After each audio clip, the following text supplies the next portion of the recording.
Welcome, everybody. Today we're here to talk about the Ayurvedic art of tongue diagnosis. Your tongue tells a story about your body and about your health. That's what we're here to talk about. My name is John Immel, and I'm the director of Joyful Belly Ayurveda and also of our educational programs.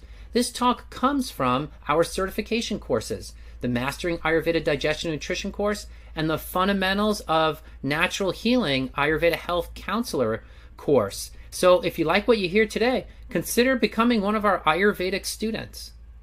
Yeah. All right, surface of the tongue. Let's get back to it.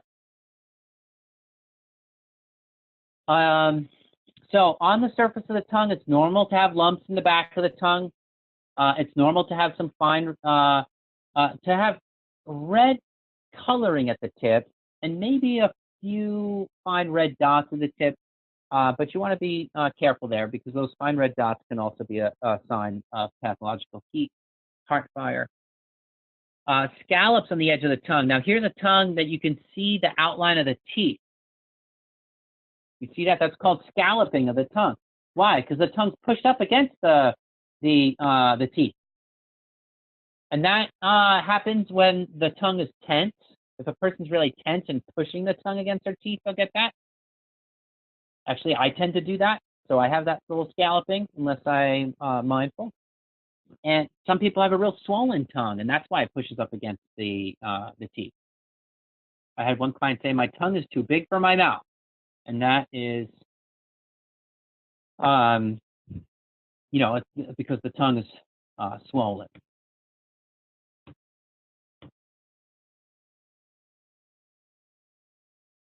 Some people, the surface of their tongue is totally depapillated and shiny. You see this? This tongue does not look rough. It almost looks like a mirror surface. Look how reflective it is. And notice the age of this client, and this is exactly where you get this, and is that this shiny tongue reflects severe deficiency in the tongue. The tongue is not being adequately nourished by the blood, so the papilla become very small and almost non-existent. So if the tongue is really pale, that deficiency may come from a blood deficiency. If it's very red, it could be a deficiency of fluids. And if it's a deep red, if you see a deep red shiny tongue, it's often a sign of a terminally ill client. This is something to be careful for here. In general, this depapillated or shiny tongue is a advanced sign. What about big red spots and red raised dots and thorns on the tongue? So note that one thing I want to just note is that the tongue papillae are generally red and swollen before menstruation. So don't be confused by that. If you notice and you look in the mirror that you have those red, the papillae look a little more swollen than normal, it could just be a sign of menstruation coming soon. But the bigger the spots, the redder the spots, the more raised the spots are, and the more widespread and over the tongue the spots are, means the more heat that's on the tongue, that's in the body, actually. So the heat may be external source. Actually, I mentioned earlier in the call that if you get red spots on the more towards the front third of the tongue with a thin yellow coating, that's a sign that you're about to catch a cold. You may have a sore throat already, or you may be 1 or 2 days into catching a cold.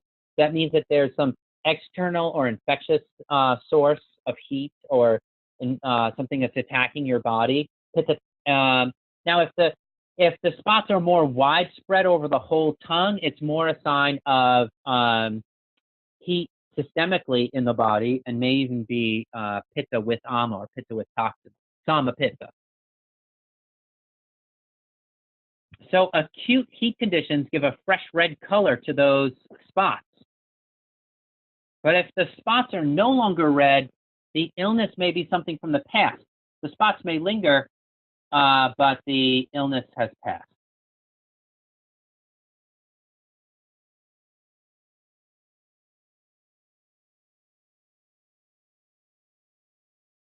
And we talked about these already. about the big red spots, red raised dots, and thorns. Now, these big red dots from a Western medicine point of view could be a sign of folate deficiency. Could also be a sign of food allergies, by the way. All right, what about cracks on the tongue? A normal tongue has no cracks. A crackless, soft, supple tongue is evidence that the tongue is well moistened, well hydrated, with good circulation, and that the tongue is adequately nourished through the plasma and the red part of the blood, the rasa and the rafta. So there's no cracks in the tongue if there's good quality fluids, good delivery of fluids, and good drainage of fluids. Remember, we have to have all three of those. We have to have good drainage to avoid swelling. We have to have good delivery of fluid, and we have to have the fluid itself has to be good quality. So if we don't have any of those, we have a vata disorder, right? So cracks in general are a sign of vata dosha, a sign of deficiency, a sign that the tongue is inadequately nourished. And deeper cracks point towards more degenerative changes in the tissue. So superficial cracks mean that the lack of nourishment. As the cracks get deeper, it's degenerative. Means that there's been degenerative changes in other places in the body, not just on the tongue.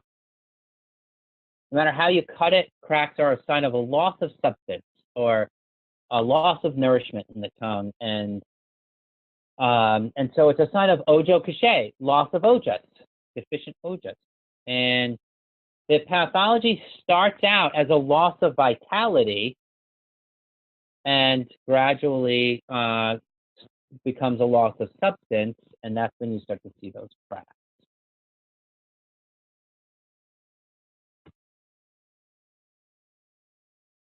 Children rarely have cracks. And adults, by the way, may get the cracks suddenly. I've had clients that wake up in the morning, have a bunch of cracks in their tongue, and then they balance their system, and the next day, the cracks are gone. That can happen. We rate cracks by the length of the crack, the depth of the crack, and the number of cracks. So one small superficial crack, not very significant. But as the cracks get more numerous, longer, and deeper, it means a deeper imbalance. If the cracks are distributed over the entire tongue, then that's a deeper imbalance. A superficial crack may just be a lack of prana. But a deeper crack, as I mentioned, is always a loss of substance and ojas, injury to fluid.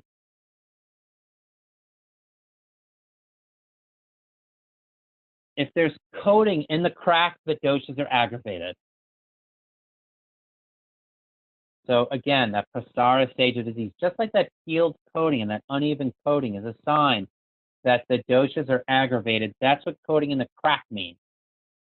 So the doshas are active. The stage may correspond with tension, agitation, restlessness, mood swings, and general discomfort. And of course, it's a sign of high ama too. The location of cracks corresponds to which organ is the problem here. So of course, you want to correlate with other signs to pinpoint the organ. You're not just going to rely on the tongue. You're not going to see a crack on the tip of the tongue and be like, oh, that's heart. Although tip of the tongue does correspond to heart. The center of the tongue corresponds to stomach. But if you see a crack there, you're not just going to immediately conclude it's stomach. You want to check other signs and symptoms. Cracks in the edges are a sign that Agni is impaired.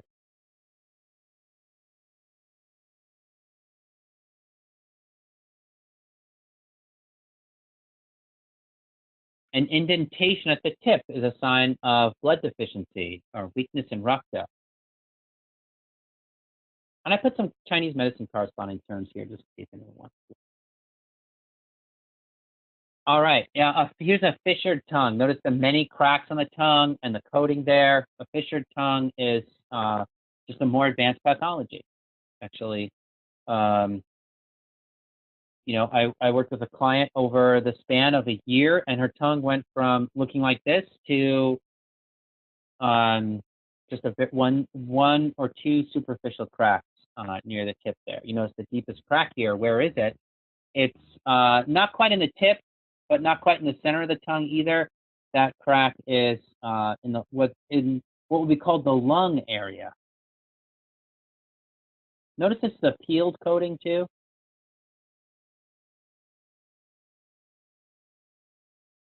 Most common is a lot of superficial cracks and going along with a reddish tongue. So if a person has cracks, the tongue is usually reddish. That's what's common, is that cracks go along with a more red tongue. It's rare to see cracks in a pale tongue.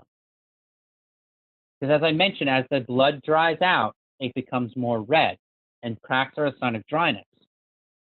And also, dryness has a tendency to create heat. This is what we mean when we say vata pushes pitta. It means that dryness creates heat. Deficiency in general, the body responds to deficiency by becoming overstimulated. So there's a tendency for dryness and heat to go together.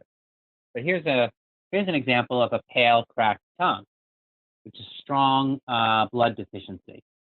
So kind of anemia sort of thing with vata dosha. Very low Agni, and fluids are injured. Notice that this person constitutionally has, looks like they have good muscle development, but then this muscle, this tongue muscle is really dried out, cracked. That's unfortunate. Look how deep the red is. Look how deep the crack is and how red the tongue is. And the cracks are extending all the way to the side, not just in the center. This is a real this is a real deficiency of rasa dhatu, the plasma. Not a deficiency of the red part of the blood, but of the blood plasma there. A real exhaustion of fluids, and heat has injured these. So this is more of a pitta imbalance causing a vata imbalance. Here the tongue is shiny. Remember when the tongue loses those papillae on it? That's a sign of, again, deficiency. So look at this. This redness is a sign of deficiency. Cracks are a sign of deficiency, and depopulated tongue is a sign of deficiency. So this is a pretty advanced sign. Another thing you want to look out for is that if a person has epilepsy, they could chew the sides of their tongue, and that's not a sign of dryness. That's a sign of something else altogether.